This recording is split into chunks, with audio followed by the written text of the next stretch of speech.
Hello and welcome to another Wednesday English live stream. We're here every Wednesday to help you with your English and take it up to the next level. And if this is your first time watching, we'll quickly introduce ourselves. My name's Craig from mansioningles.com, where you can study English for free. And if you want to improve your speaking, englishmasterclass.net. There's a course currently running, but you can put your email address on that website and I will reach out and contact you with details about the next course. And with me this week, I'm delighted to welcome back my friend at the other end, Lynn. Hi, Craig. Hi, how are you doing? I'm fine, thanks. Thank you. And I'll introduce myself as well in case there's anybody new watching us this week. So my name is Lynn. Putitlikethis.com is the name of my little company, and I make tailor-made online classes for people. So if you have specific objectives in English and you would like to improve, it could be improving your speaking or writing or preparing for an exam, or maybe you're a teacher of English and you want to improve your delivery of classes. I offer all kinds of different courses. So if you go to putitlikethis.com, you can find out a little bit more, and that's where you can get in touch with me as well. There you go. Putitlikethis.com. Thank you. Okay, so this week we're talking about how to answer job interview questions in English. And this follows on from last time I was speaking with Lynn, and we spoke about, what was it, Lynn, we spoke about last time? Well, I'm very embarrassed about last time because last time we talked about the technical setups of online classes. Oh, Zoom and video, Zoom and video conferences. And for the people who are joining now, I can see that some of our regulars are here. Heidi, hello. Hima, hello. Caroline, hello. Paco and Andrea, and I think you've all been with us before, and I think many of you were actually in the last class. And when Craig sent me, after the class finished, when he sent me the video so that I could put it up on my YouTube channel, I realized that it was terrible, but I had actually, for the entire class, switched on the wrong microphone. And so the quality of the sound was really bad. But it's just sort of crazy, isn't it? Especially when you're trying to show all the technical things that you're supposed to be showing. And I went and made a mistake. And the entire class, I'd had the wrong microphone switched on, which is exactly what we told you not to do. So I'm a little bit embarrassed. It's easily done. I've done the same thing, and I'm a fan of people who professionally teach lighting and sound and video, and they also make the same mistake sometimes. So it's completely natural. All you can do is try, and if you make a mistake, then people are very forgiving. Well, I hope so. And thank you for coming back anyway. And I hope that you can hear me better this week than last time. Loud and clear, Lynn, loud and clear. Before we dive in and start with job interview questions in English and show you some examples, Lynn, have you got any anecdotes, any stories about interviews you've had in the past that you want to share? I can remember one that I went to be an English teacher, one of my very first job interviews as a teacher, and the interviewer asked me a grammar question and I didn't know the answer. And I didn't get the job, and I was really embarrassed. So I went home, I studied the grammar.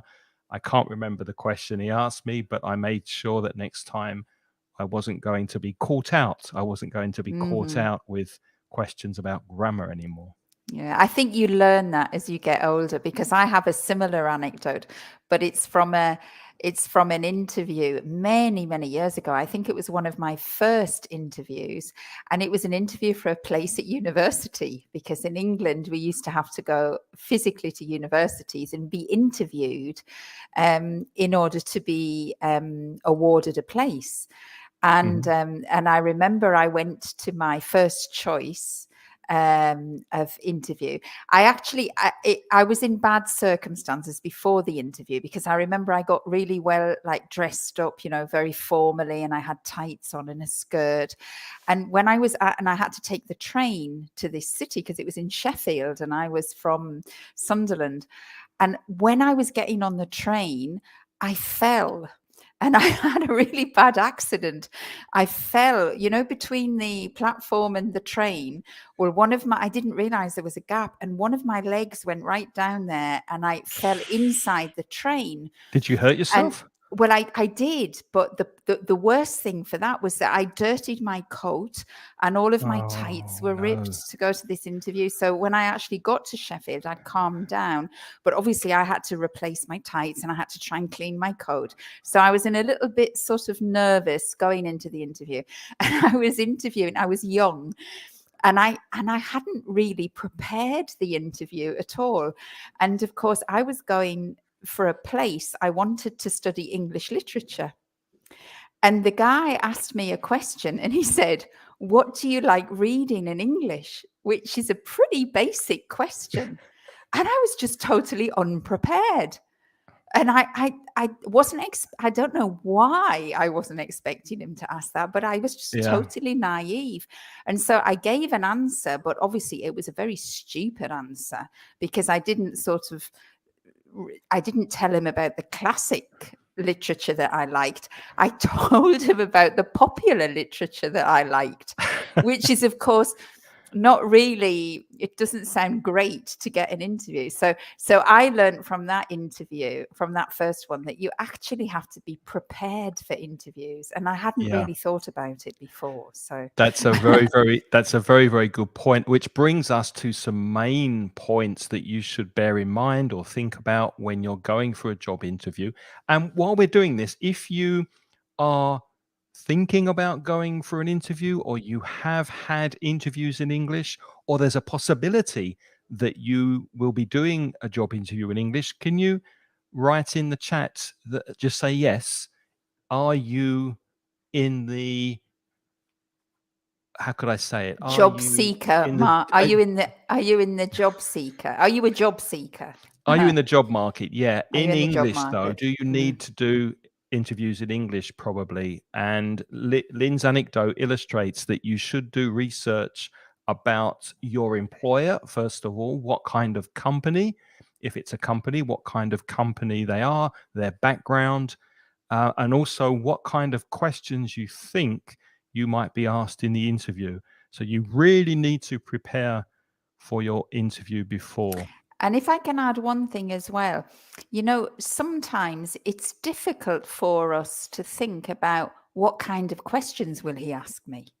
Yeah. Yeah. But, to help you with that, before you try to invent things, right? Think about this. If you were the interviewer and you wanted to get to know potential candidates for the job, what do you think you would like to find out about the person? I think that really helps you if you try to put yourself in the shoes of the interviewer and think, okay, he wants to get to know me. What does he want to know? And what do you think he wants to hear as well? Because sometimes we tell our interviews, we answer the questions and we tell our life stories, but maybe that's not really interesting information for the interviewer. So I think that's interesting to put yourselves in the shoes of the interviewer. And if I take the example for me from years and years ago, when I was interviewing to get a place on an English literature course, the guy probably wanted to know, was I familiar with English classics? Was I widely read? Did I read a variety of literature? Mhm. And did I read because I liked reading? And that was probably what he wanted to find out from me. He didn't want me to recite to him what a Shakespeare play meant, because he knows that. But what he was trying to find out from me was not necessarily the detail of a book, but he wanted to know if I really was an avid reader. Yeah, if you And read widely. probably the interviewer for you, Craig, he wanted to find out whether you were competent and you Mhm. were able to explain a grammar problem to students. And I obviously Uh-huh. wasn't. I wasn't And you ready. I weren't at wasn't that ready point. You for the weren't job. ready. So I Yeah. learned a good lesson. Mm-hmm. And Maria Clara is saying, yes, so this might be useful for you, Maria, the questions we're going to look at. And also, I know that Caroline, I don't know if you're still in the job market, Caroline, or if you are actively going on interviews at the moment. In fact, Mm-hmm. I had a student recently, I won't say her name, who went on job interviews and applied for jobs in English just to practice. She All she right. she Uh-huh. had a job. She Mm-hmm. wasn't really interested in changing her company, but Mm-hmm. it's really good practice to have job interviews. It is in Yeah, English, yeah. No. and Uh-huh. just find out some Mm-hmm. information about Mm-hmm. your area, the area that you work in.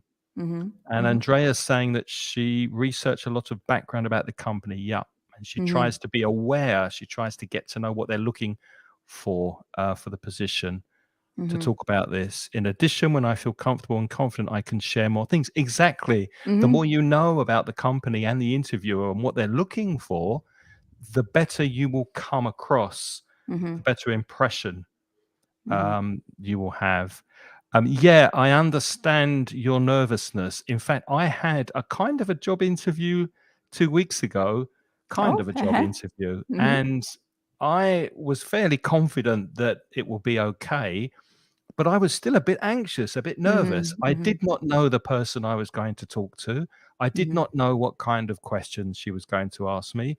And even though I've got a lot of experience in my profession, I was a bit anxious, a bit Mm-hmm. nervous before meeting the person. And when I was sitting down, the person was lovely and it was fine. It's just that fear that you have to overcome, that you have to jump in.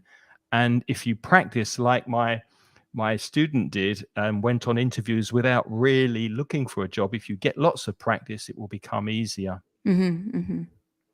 And I also think as well, the thing that because I know that you say you feel nervous, and I think it's a normal thing that people feel nervous before the interview.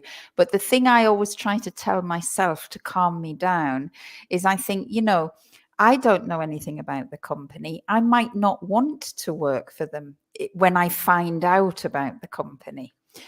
They don't know anything about me, and they might or might not want to work with me when they find out more about me. So the purpose of the interview is really just for us to find out information about each other, and it goes both ways. To be a good fit. Yeah. And I prefer to look at the interview from that perspective than the perspective of I really want this job, because you don't really know that you really want the job. You think you want the job, but really you don't know anything about the company, and you might decide you don't want the job.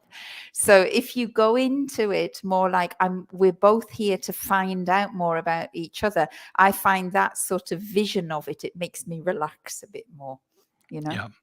Mm-hmm. And moving on to something else, which I think is worth mentioning, be aware of your body language. If necessary, practice in front of a mirror before you go, or with Mm-hmm. a family member or a friend, and make sure you've got open body language, which means not sitting like this with your arms crossed and your legs crossed. Don't close off your body. Be open. Make Mm-hmm. eye contact with the interviewer. Smile, and Mm-hmm. just try to project a positive image. Obviously be yourself, but make Mm-hmm. sure that you're being open. And can you think of any other things connected to I obviously don't stare at your phone, don't look at the Yeah. floor, look at the Obviously, interviewer and look at the smile. interviewer.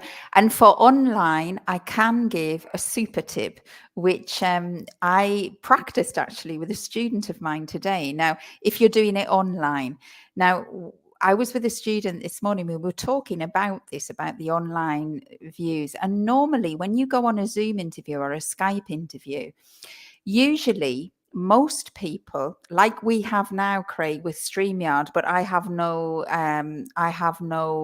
manipulation over StreamYard. But in Zoom, I can decide to have my picture and the interviewer's picture Or I can have me in small and the interviewer in large, okay, or vice Mhm. versa.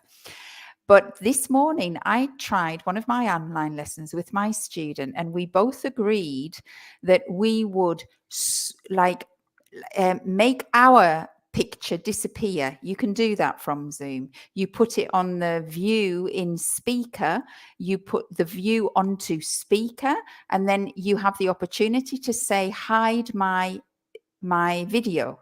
Right? Yes. So you hide yourself and you're talking only to the computer where you see your interlocutor. And do you know, we did the entire lesson today, and it was a bit strange because I've been online teaching for 2 years, and I'm very used to having the format of the two windows open. But do you know, my student said to me, I felt so much more relaxed when I didn't have my picture, and I felt so much more focused. And do you know, as a teacher, I did too. I felt like I used to feel when I was in a real classroom, because in a real classroom, you never see yourself. And so it actually not switching off your camera, obviously, because you have to have the camera with the interviewer.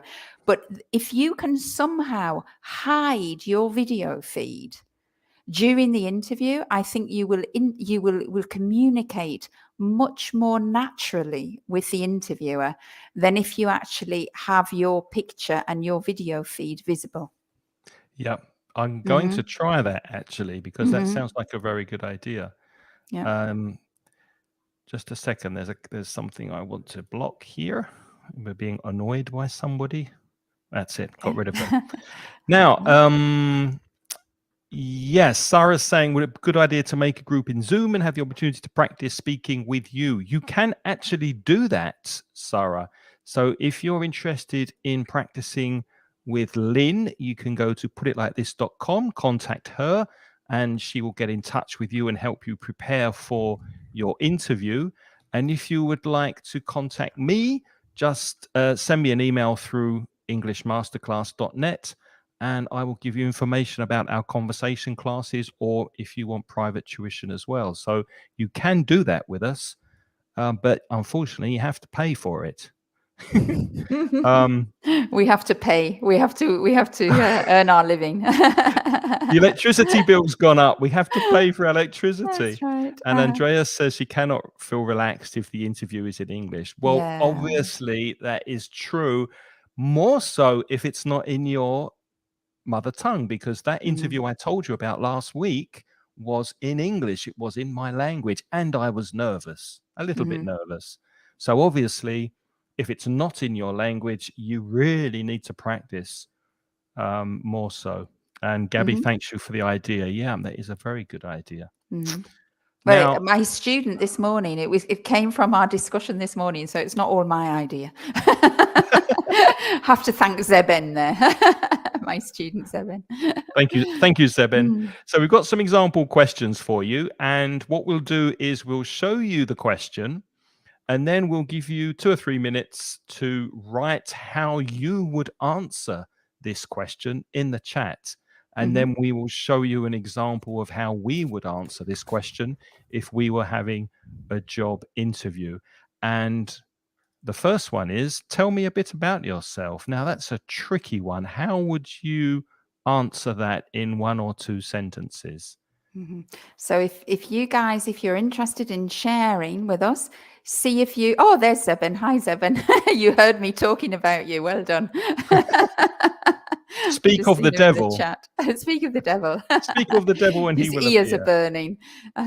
Sorry. What was I going to say there about? Tell me about yourself. How would Tell you me about answer that yourself. question if you were Yeah. asked that in an interview? It's a difficult one. Yeah, sorry, I wanted to say to the people, sorry, Okay. Craig, but I wanted to say to our guests, if you want to share, write what you would say in your answer, and we can talk about it. In the meantime, Craig and I, as you're writing your answers, Craig and I will make conversation. So I think about, tell me about yourself. You know, there's a thing about this. Everybody wants to talk about themselves, always. Generally, would you agree, Craig? Yes, and Yeah. it's a very good technique to, if you meet somebody and you're making small talk is to ask them questions about themselves, and then Exactly, they because think you are a really great conversationalist because they they've think been you're speaking all the interested time. in them. That's right. Yes. But this is a question in an interview that I think is a double-edged sword.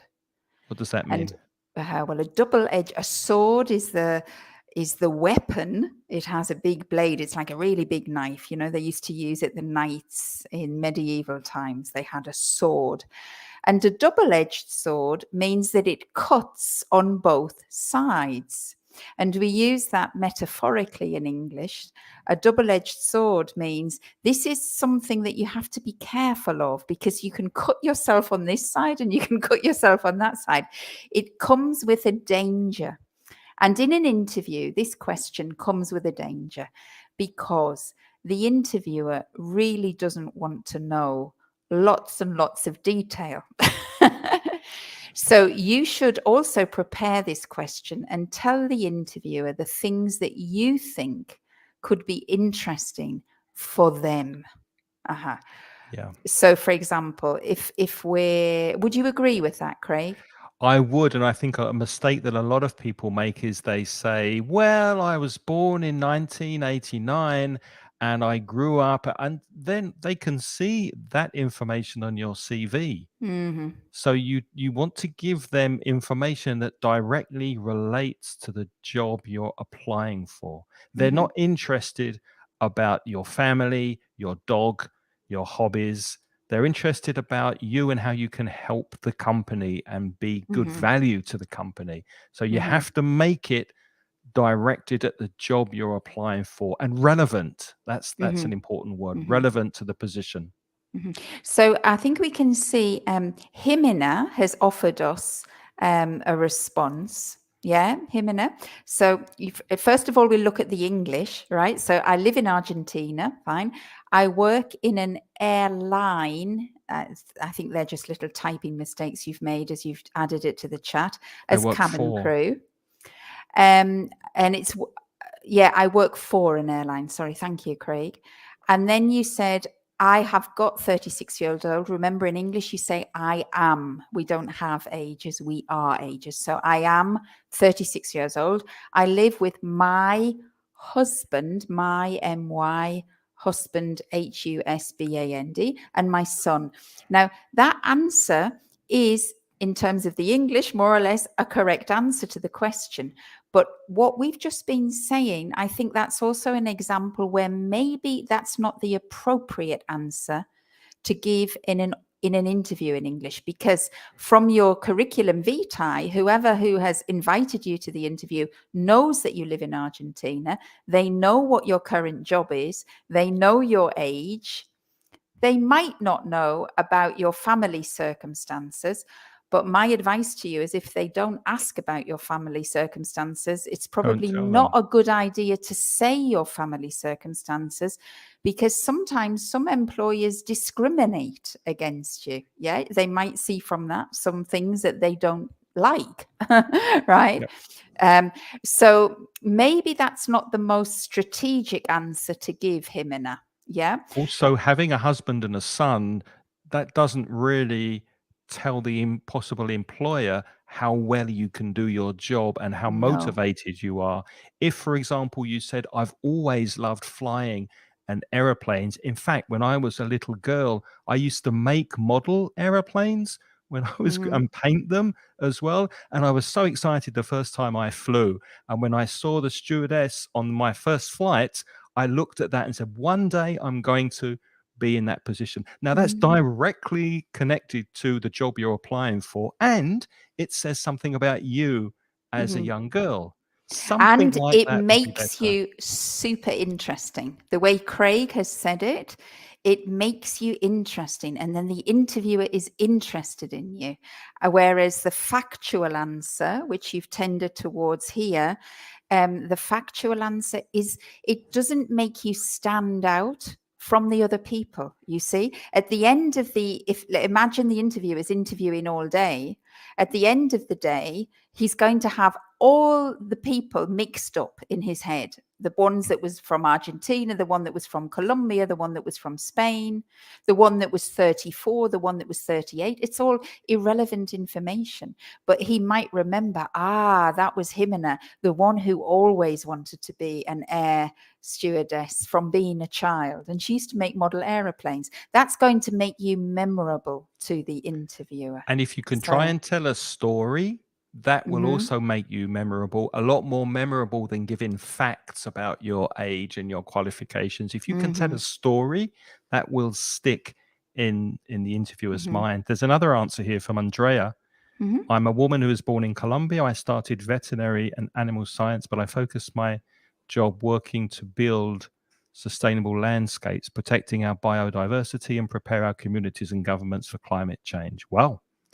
Well, that would be something I would put on a CV, on your resume, on your curriculum vitae. But when you're trying to make a connection with the interviewer, you have to try and find some kind of story. Like, how did you first started to love animals? And why did that love of animals lead you to study to be a vet?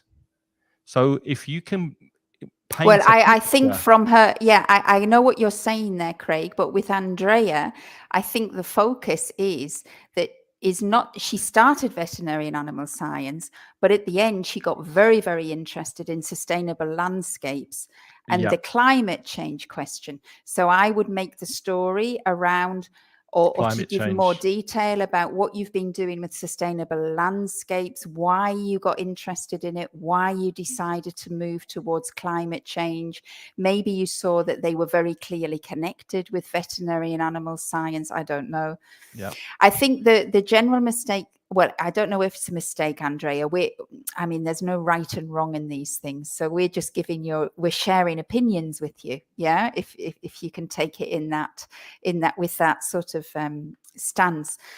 I think also the language that you've used there, Andrea, as Craig said, is very formal language. It's more related to written.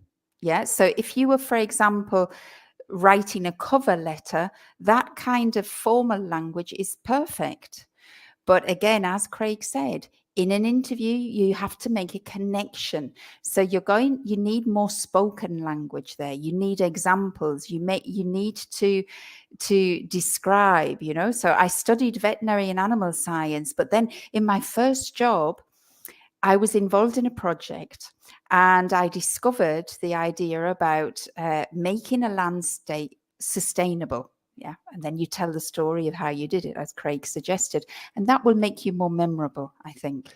Yeah, I agree with you, Lynn. And also that's the kind of thing where you can transmit your passion, because you obviously have a passion for protecting the planet, for helping to stop climate change. So if you can transmit and communicate your passion for your focus in that area, then hopefully that will get across to the employer and get you the job. Let's look at Maria.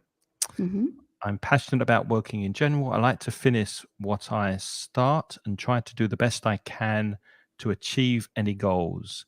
Go the extra mile. Be careful with achieve there, because you've written archive. Archive is not the right word.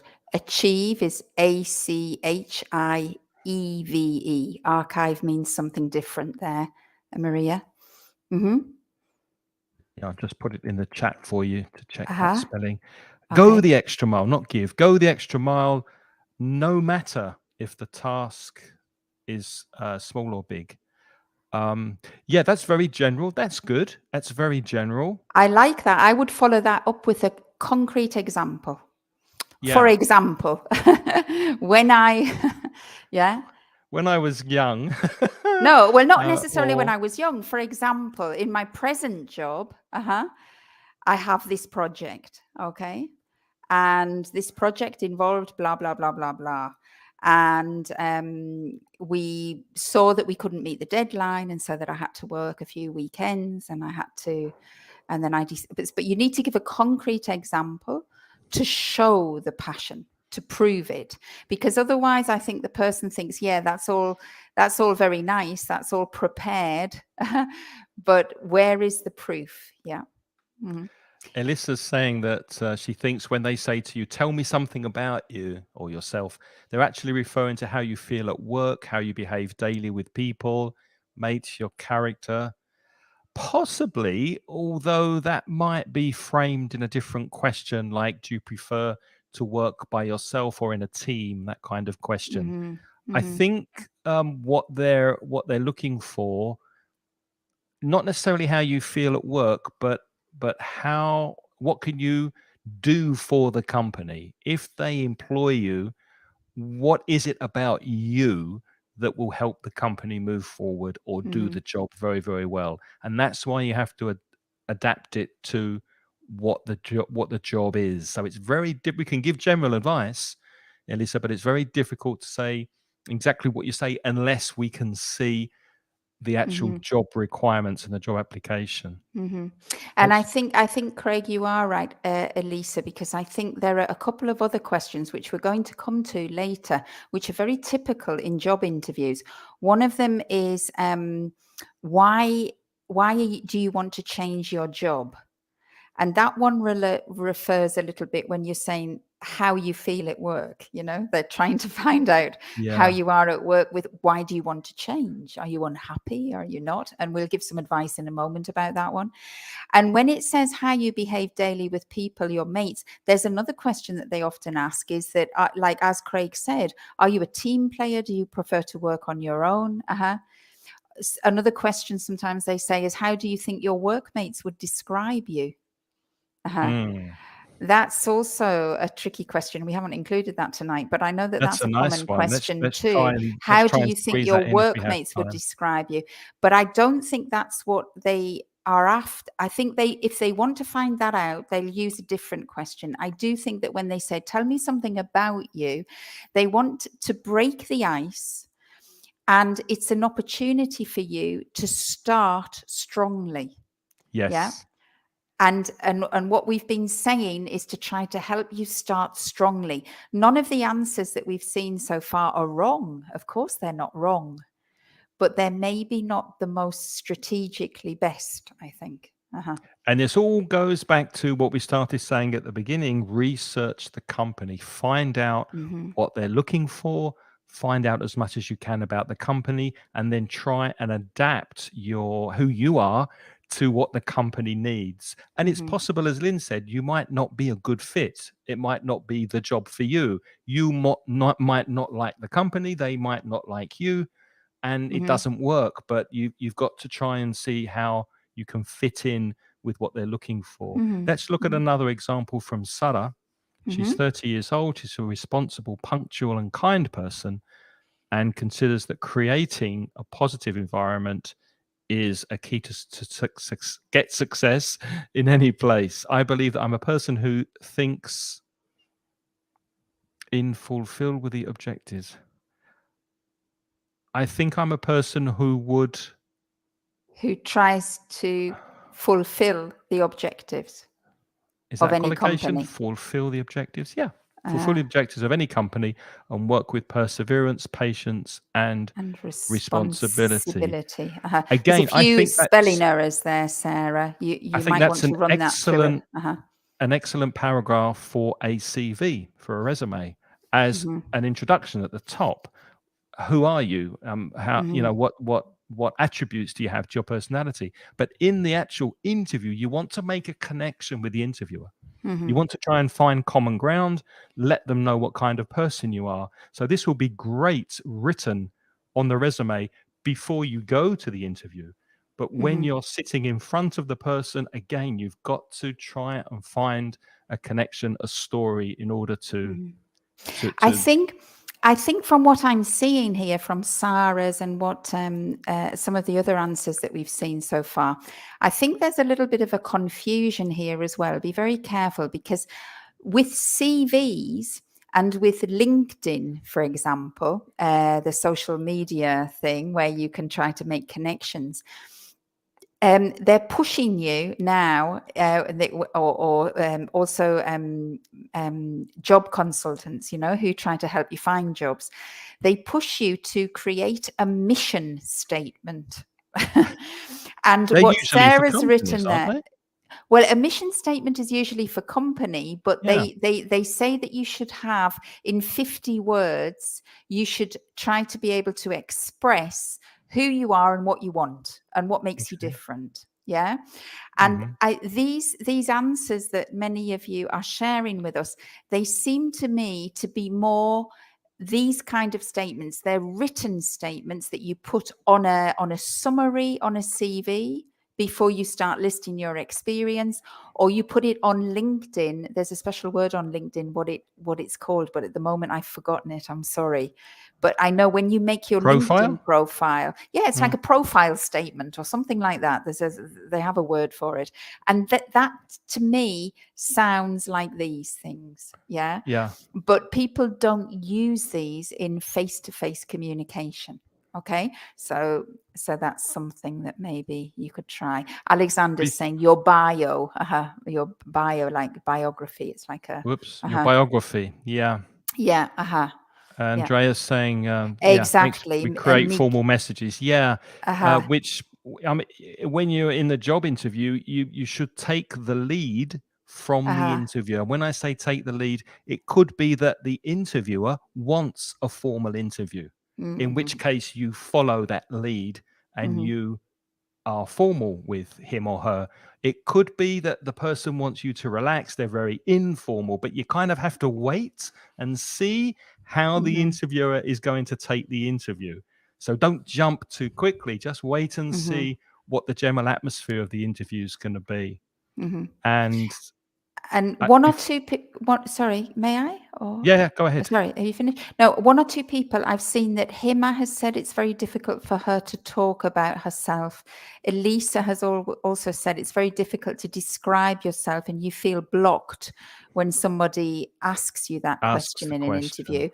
But again, ladies, think about, if you've researched it, if you think about what does that person want to find out about me? Because Hema, you've got loads of detail about your life, and Elisa has too. We all do. We've got loads of yeah. It's because the question is too general, Too isn't it? The broad. question's too general, and then we don't know what to choose. So ask yourself, what is useful for this guy or this lady or whoever's interviewing? What is useful for them to find out about me in order to think that I would be good to get this job? Yeah. Before we So, mhm, before we give you an example of what we would do if we were being interviewed as a teacher, I want to go back and just touch very quickly on the idea of CVs, because mhm, there's a couple of things I want to say about CVs that I think are important. If you have a CV in your language, and I know there are lots of Spanish speakers watching, well, not Caroline, but whatever your mother tongue is, get it translated into English by a professional translator. Please don't try and do it with Google Translate, because that is the first impression the employer is going to see. Your CV in English translated, and make sure there are no spelling mistakes, that it makes sense. Please pay the money, invest in your future, and get your CV professionally translated. And I don't know if you agree with this, Lynn, but I would always keep it to only one page. Doesn't matter mhm, how old you are and how many jobs you've had, make it relevant to the job you're applying for. Only have relevant information and make it one page. The interviewer has a pile of CVs to look at. And if it's too long, they won't go to the bottom. Make it very, mhm, very short. And again, adapt your CV specifically to the job you're applying for. mhm. Any comments on that, I'm, Lynn? yeah, I'm not sure whether I fully agree with your last point about keeping it to one page, because I think that's a cultural thing and it depends where the job is being offered. I think in England and in America, they tend to like that one page summary. But for example, I know that in some countries, they want the CV to accurately show every place you've been. And they look for gaps and they say, what did you do between these two? There's a gap here. Yeah. So True, but I think you but need some to people find expand out that what and they'll the, put like a whole paragraph yeah, describing what they did at their job. yeah. All you Hmm. really need is the dates and the position. Uh-huh. And if they want more information, they'll ask you in the interview. Yeah, But there are different types of CVs, Craig, because I know that one type of CV is literally a chronological type of CV where you just do the dates and the places. But another type of CV is a skills-based CV where Hmm. you try to enumerate the skills and that you have and where you got them, and that's a different format. So I'm not sure about giving. I'm not sure whether one page is black or white, but it's true that, again, I think it's the same base advice as with face-to-face interviews. You have to put yourself in the shoes of the person who is trying to find out about you. So Hmm. you have to provide them with the information that you think is relevant to them. Yeah. And try to get rid of all the stuff that's not relevant, because there's a lot of stuff that's not relevant, obviously. In some professions, you can even do a video CV. Yes, that's very Do a popular video now. and talk about yourself and send Hmm. that, and that would maybe put you at the front of the queue. Alyssa's saying, And yeah, a mine is video, long. Yeah. and I have to say, a video CV or a video introduction is a new modern way to do it. You can record yourself on Zoom, and of course, for you guys doing it in English as non-native speakers, that's perfect, because you can record yourself again and again and again until you've got it perfect. So that can actually put you at a huge advantage, if you can make a video of yourself explaining your experience. But of course, that's another series of classes, how to make a video. Yeah. I like Nelson's answer. Hi, I'm Nelson. I'm a carpenter. Hmm. Perfect. Yep. There's nothing more I need to know except show me some examples of your work. That would be Yeah. my next question. But perfect. Yeah. Yeah. Andres, what about the strengths and weaknesses? We're coming to that, Andres. Yeah, we better move on because we haven't got We beyond better the move first on. question yet. Yeah, we're still on the We first have 3 question. pages, but we're on the first question. So shall Okay. we go? Because I Yeah. have got that somewhere here. Shall we go to that one? What is your Yeah, why greatest not? strength? Hmm. What would you say to that if I said to you, what is your greatest strength, Lynn? Mm-hmm. Well, let's maybe Wait for them to some of answer. you Yeah. can add what you would like to say, and when we're commenting on them, please don't feel that we're. I hope you don't feel that we're criticizing what you're saying. We're discussing, yeah. So what you're writing here are possible answers, and then of course you're free to change them or move them around the way you want to, and Yeah. you can comment back to us whether you think our advice is good or not. Okay, or whether it's interesting or not. So what's your greatest strength? Well, I hate that question. Of course, it's an awful question, but it's a common question, as Andres said. Yeah, they often ask you about your greatest strength and your greatest weakness. And I think there's a couple of things you have to be careful about here.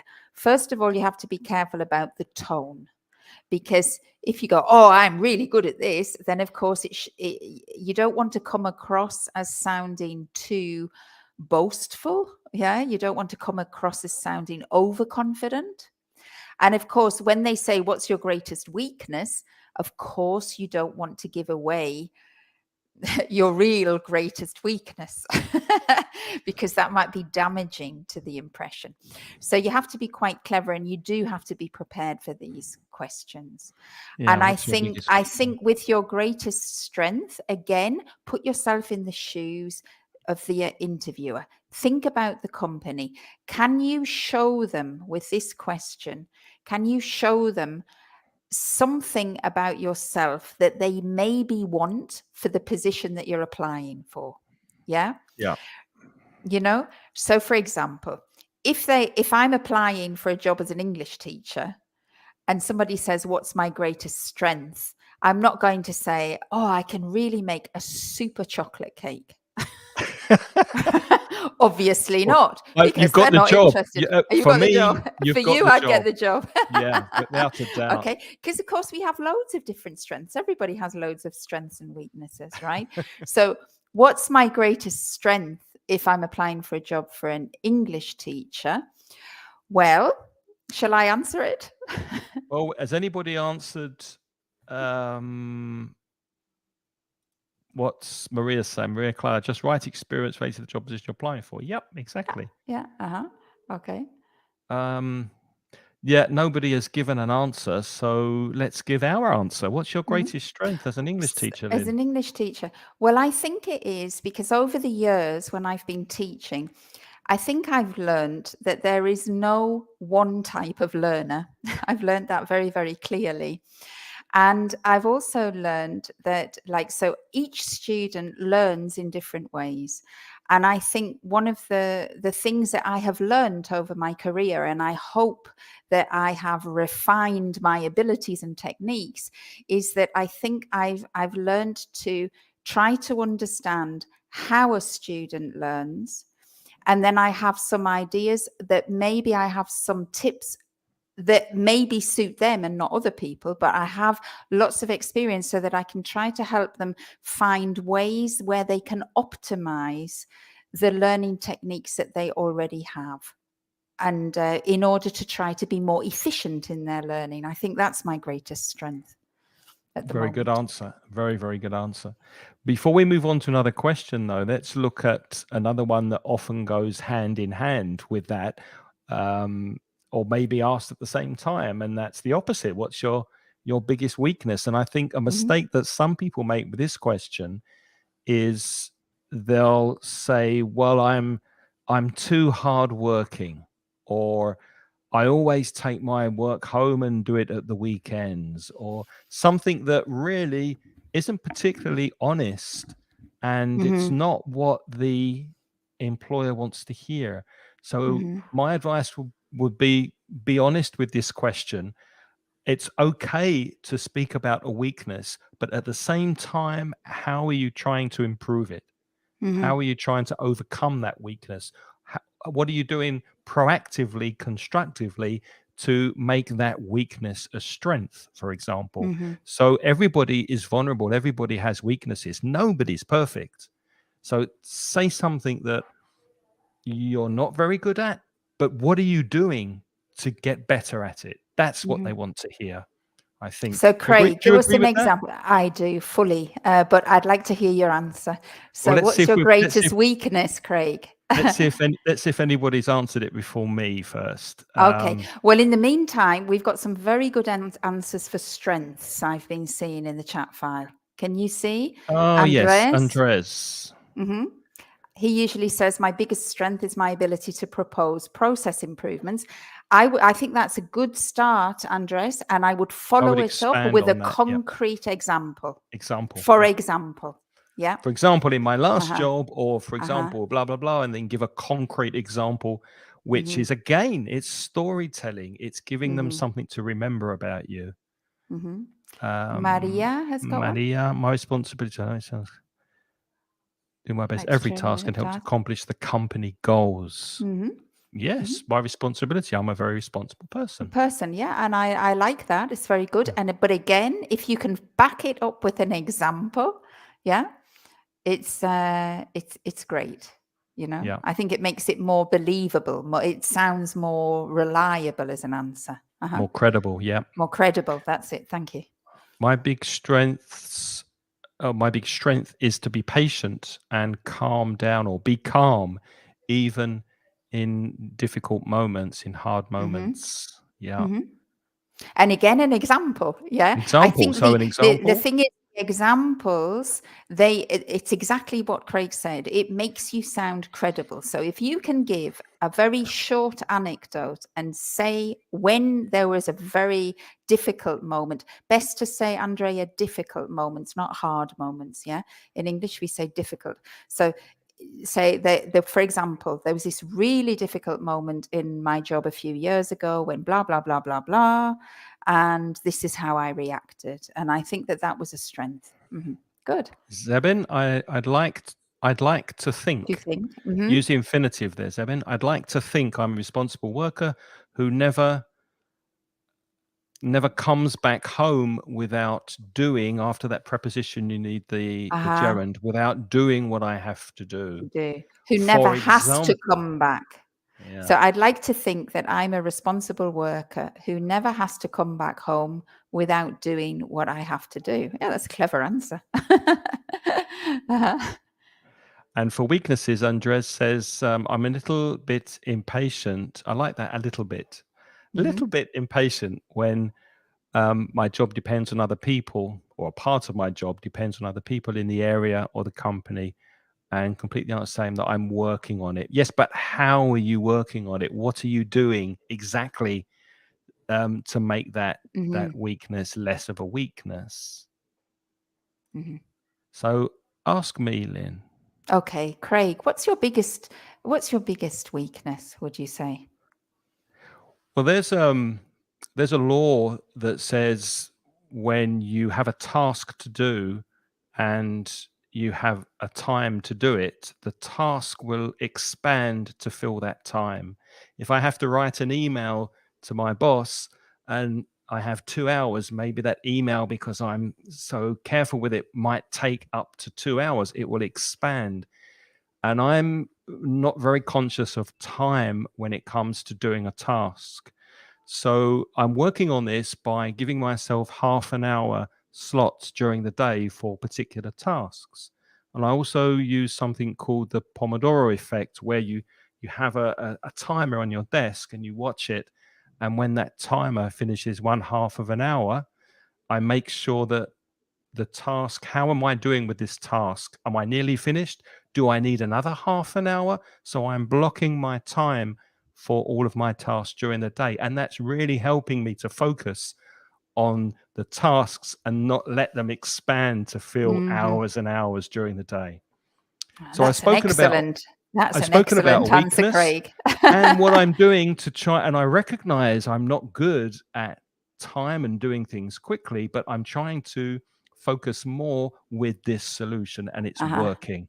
But you didn't actually say that you're not good about completing tasks. You just said that you're not good. Like, you said that if you have 2 hours, you'll take 2 hours. But if you have half an hour, you're able to do it. So Yes. you didn't show that you were completely weak. But what I Do you loved about let me ask you a question. Do you Okay. know what the most productive day of the year is for me when I do the most work? No, when? The day before I go on holiday.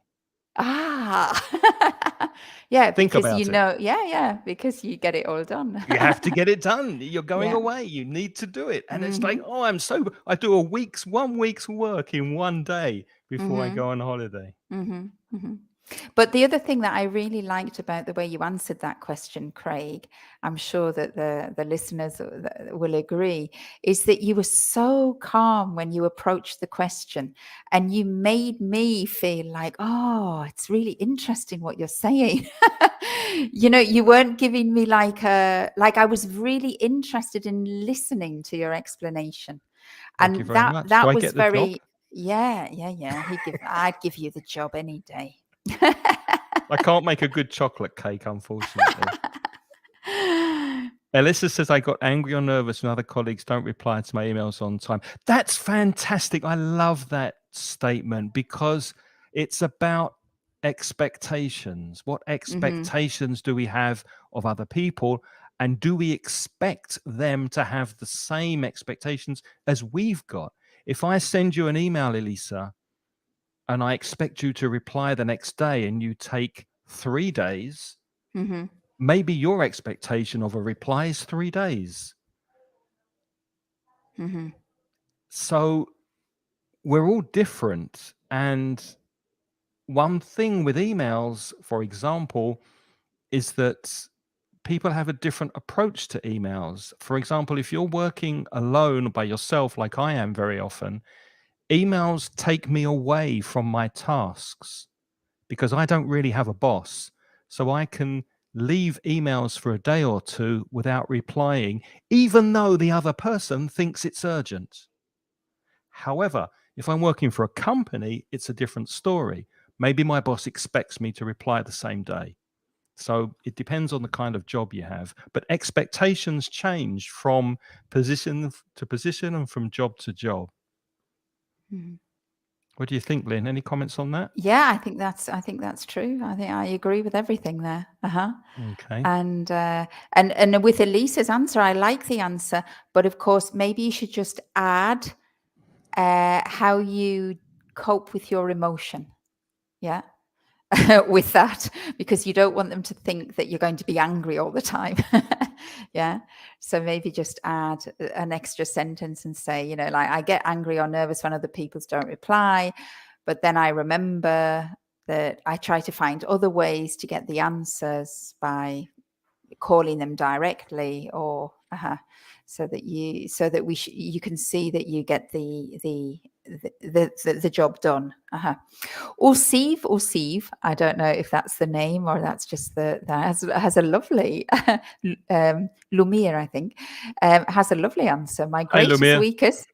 My greatest weakness is procrastination, but my greatest strength is doing things at the right time. So it's complementary. You're very I lucky. like that. That's very clever. Yeah. Yeah. My greatest weakness is procrastination, but I'll deal with it tomorrow. Maria Clara, my biggest weakness is I'm shy, but I'm working to improve this aspect. For example, very good. You've given an Great. example. Well done, Maria. That's Well good. done. I joined an English conversation club, so I have to share my thoughts and speak, which is great practice. I agree. You're doing everything right, and I like your answer. That's a good answer. That's a good answer. How about this? Sometimes I tend to procrastinate. Same as Lumir. And do less important things first. I prevent it, I prevent it by making a plan of what I have to do this day. And that's exactly my weakness, Caroline, as well, one of mine. And I think it's a good technique, isn't it? To actually, you might want to mention there the word prioritize. I prevent it by making a plan and prioritizing my tasks every day. So you could use the word prioritize there. Yep, that's a good Great. answer, Caroline. I like Good that answer. answer. Yeah, I like it too. What about personal questions during an interview? Here in my country, they ask you about if you have a partner or significant other. Oh, I don't know if that's appropriate. Well, he says, I know that's illegal in other countries. And Yeah. how do you answer to that? That's a tricky question, Andres, I because, would of course, immediately say, sorry, Lynn, to jump on you. I would immediately say, why do you ask? Yeah, that's a good eye. See what they say to that question. Ask them a Yeah. question. Ask them Why a do you question ask? back. I'm curious. Why are you asking? Yeah. How does that affect the job?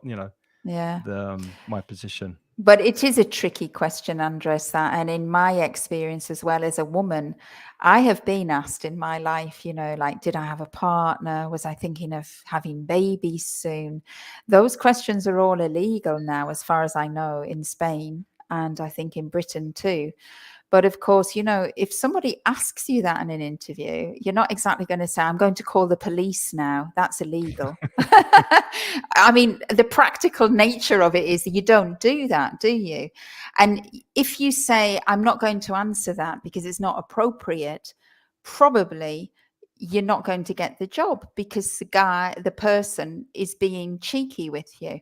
Now, if you can take the bigger view standpoint, I think the fact that they're asking you an illegal question is giving you an awful lot of information about the company. Probably it's not a company that you want to work for.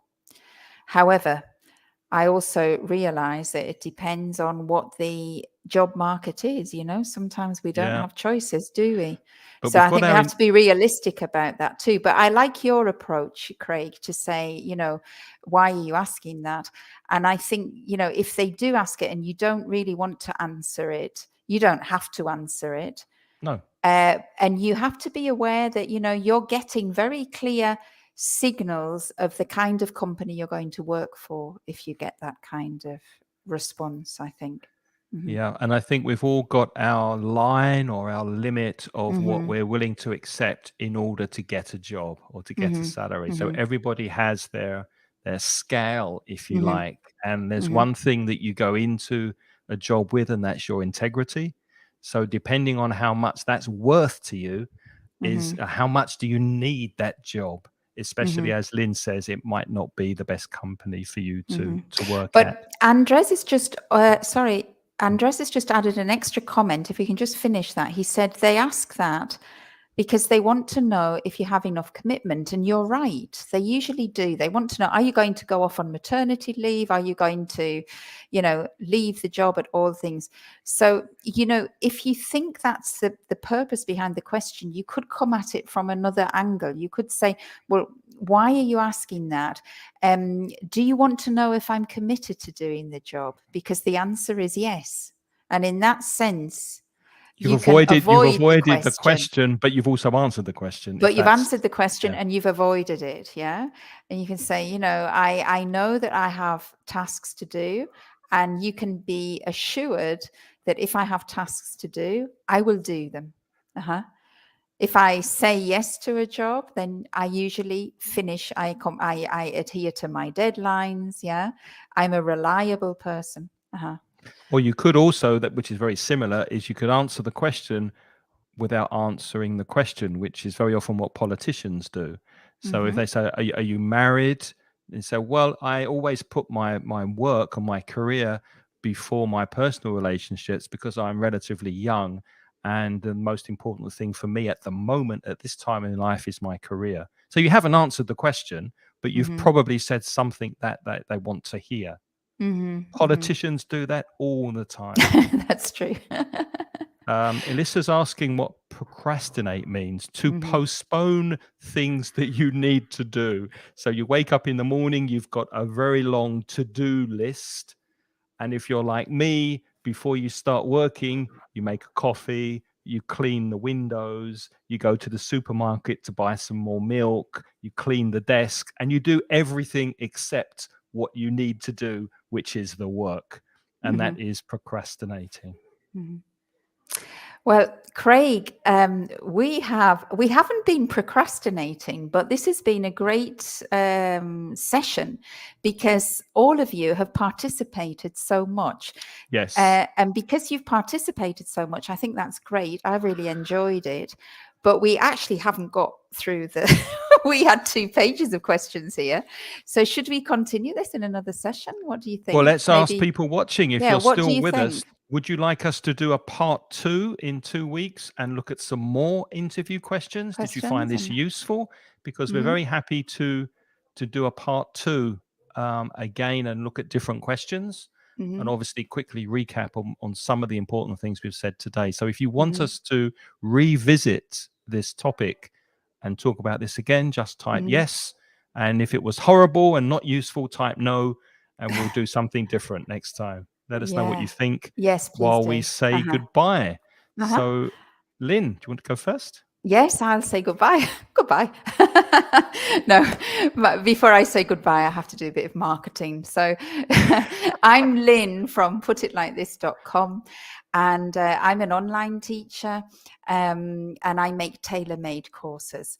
So you have a specific objective. One of those objectives could be preparing for an interview, for example.